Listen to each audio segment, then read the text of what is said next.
Chapter 6, Rashi's Pentateuch. Commentary, Structure, Themes, and Techniques. Rashi's Pentateuch Commentary, Structure, Themes, and Techniques. Rashi's Pentateuch Commentary stands as a concentrated demonstration of how language-centered analysis, anchored in the plain sense, can be expanded through carefully tethered interpretive moves. Across the 5 books, his approach preserves linguistic fidelity while inviting ethical, theological, and practical reflection that resonates within the broader rabbinic tradition. This chapter traces how the Pentateuchal glosses are structured, the recurring themes that emerge across books, and the array of techniques that configure how readers move from grammar and syntax to meaningful interpretation. The discussion integrates the established understanding of Rashi's method as a recurrent dialogue between Peshat and Dirash, with attention to the ways in which intertextual reference, lexical precision, and manuscript transmission shape the reader's encounter with the text.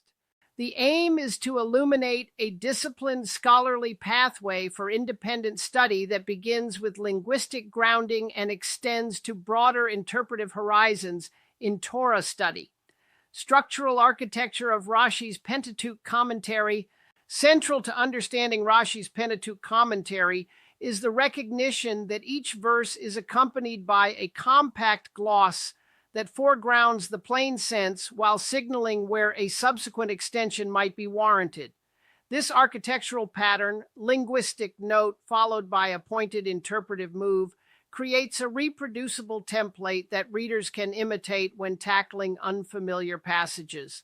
The structural logic makes Rashi's work highly teachable. First, establish a clear grammatical reading. Then, when questions arise or ethical and liturgical implications emerge, present a disciplined dirash that remains anchored in lexical and contextual evidence. In this light, the Pentateuch glosses function as both a linguistic map and a gateway to broader rabbinic interpretation, enabling a classroom of readers to reproduce a method that travels across generations and geographical regions. Foundations of linguistic grounding in the Pentateuch. Across the Pentateuch, Rashi's commentary demonstrates a sustained emphasis on root analysis, morphology, and lexical precision as the indispensable ground for meaning. The interpreter's work begins with tracing root consonants, identifying stem alterations, and examining morphological forms to reconstruct the most plausible sense of a verse. This lexical grounding is not a static inventory, it is a dynamic exercise in how form shapes sense within the verse's syntactic frame. The disciplinary commitment to language in Rashi's Pentateuch glosses parallels broader medieval philology, which treated morphology and lexical relations as the engine of reliable interpretation. For independent learners, the implication is clear. Lexical scrutiny should precede any broader interpretive claim, ensuring that dirash rests on a solid semantic base. Syntactic analysis as a determinant of meaning. Grammar in Rashi's Pentateuch Commentary functions as a diagnostic tool for identifying subjects, actions, and temporal relationships. Word order, pronoun reference, and particle usage frequently resolve who performs an action, when it occurs, and how a clause relates to surrounding material. This grammatical work narrows the space in which a dirash can be credibly deployed and helps prevent speculative readings that exceed evidence. The emphasis on syntax reflects a broader medieval concern with grammar as a science of interpretation, and it undergirds the reliability of Rashi's plain sense readings across the Torah narrative. For learners, the practical habit is to establish the grammatical backbone first and then examine potential interpretive extensions in light of those grammatical findings. Lexical nuance, polysemy, and idiomatic usage in the Pentateuch. Rashi's lexicon within the Pentateuch shows a keen sensitivity to polysemy and idioms. The same root or term can carry multiple related senses depending on context, and Rashi often captures this range by situating lexical possibilities within the grammatical and narrative frame. This lexical agility is not a license for free association. It is constrained by the verse's immediate linguistic environment and by the canonical context of the Torah. The result is a robust plain sense that accommodates meaningful extensions when evidence supports them. Scholarly observers highlight this lexicon-centered practice as a hallmark of Rashi's method, aligning with medieval philology's emphasis on precise language as the pathway to meaningful interpretation. For readers, tracking word sense possibilities and testing them against syntax and context becomes a core analytic routine. Darash in the Pentateuch, ethical, theological, and liturgical extensions. Darash in Rashi's Pentateuch commentary serves as a purposeful extension designed to illuminate ethical obligations, theological motifs, and liturgical implications that the plain sense alone may not fully disclose. When grammar and lexical evidence point to broader significance, Rashi introduces a darash that connects a verse to larger scriptural or traditional themes while remaining tethered to linguistic reality. This restraint, extension anchored to evidence, ensures that the interpretive move remains accountable to the text rather than becoming an autonomous doctrinal invention. The relationship between Peshat and Dirash within the Pentateuch, as described in standard reference works, illuminates how Rashi's method achieves both clarity and depth without sacrificing textual fidelity. For independent learners, this translates into a disciplined sequence. Justify the plain sense with linguistic data, then propose a dirash that aligns with the verse's grammar and broader Torah themes. Intertextual dialogue with rabbinic sources in the Pentateuch context. Rashi's Pentateuch commentary is deeply embedded in intertextual conversations with rabbinic literature, particularly the Talmud and Midrash. The glosses frequently bring forward rabbinic terms, interpretive motifs, and narrative connections that illuminate or reinforce the verse's plain sense. The method treats rabbinic discourse as a reservoir of interpretive tools rather than a rival authority. The chosen rabbinic touchstones are those that illuminate grammar, semantic range, or thematic coherence relevant to the verse.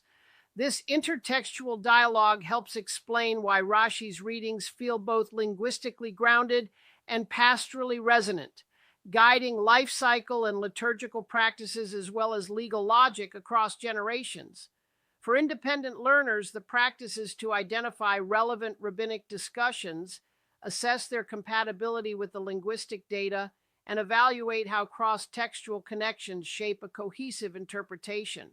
Transmission, manuscript practice, and lexical fidelity in the Pentateuch glosses. The lexical choices in Rashi's Pentateuch commentaries are historically situated within manuscript culture. Scribal conventions, regional spelling, and editorial practices influence how glosses render word meanings and grammatical explanations. Understanding this transmission layer helps readers differentiate linguistic claims that arise from the text itself from those shaped by scribal conventions. The Provençal and broader medieval European contexts show how transmission networks supported consistent lexicon use and the diffusion of language-centered interpretive habits, while also opening channels for variation across manuscripts. For independent readers, this awareness invites a cautious approach. Evaluate lexical claims against the base text while noting potential manuscript-driven variations that may affect interpretation. Pedagogical framework for studying Rashi's Pentateuch commentary. The study of Rashi's Pentateuch glosses benefits from a clear, replicable workflow. Begin with a line-by-line reading of the Hebrew text to establish the peshat through careful grammar, root analysis, and morphology. Document linguistic observations with explicit references to the lexical data. Where the grammar supports a single reading, present that as the plain sense. Where ambiguity or thematic potential invites a derash, identify plausible extensions grounded in the verse's linguistic environment and in the surrounding canonical context. Then consult cross-textual sources, rabbinic, medieval, and modern, to test the derash against broader interpretive patterns and to evaluate its coherence with other authorities. Finally, compare the proposed interpretation with alternate glosses and scholarly commentaries to appraise reliability and applicability. This sequence, language, cross-textual verification, and critical appraisal, offers a transferable model for close textual analysis in any field that requires disciplined interpretive practice. Looking forward, integrating language, themes, and technique across the Pentateuch. As the chapters advance, the examination of Rashi's Pentateuch commentary will continue to illuminate how linguistic grounding, thematic coherence, and intertextual dialogue together create a robust interpretive framework. The aim is to show how language, grammar, and lexicon function not only to reveal the plain sense, but also to enable responsible, thematically rich extensions that align with rabbinic tradition and communal practice.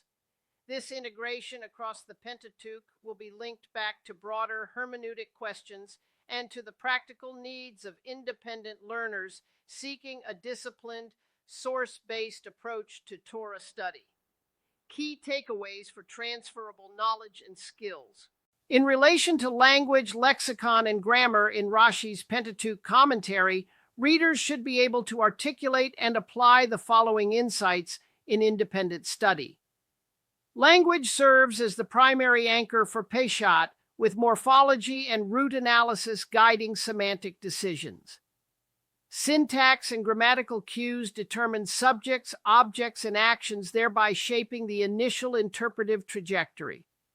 Lexical nuance and idiomatic usage require careful mapping against context to manage polysemy without losing fidelity. Derash should be tethered to linguistic evidence. A disciplined sequence language first, extension second, supports reproducible interpretation. Intertextual dialogue with rabbinic sources enriches interpretation while maintaining textual integrity.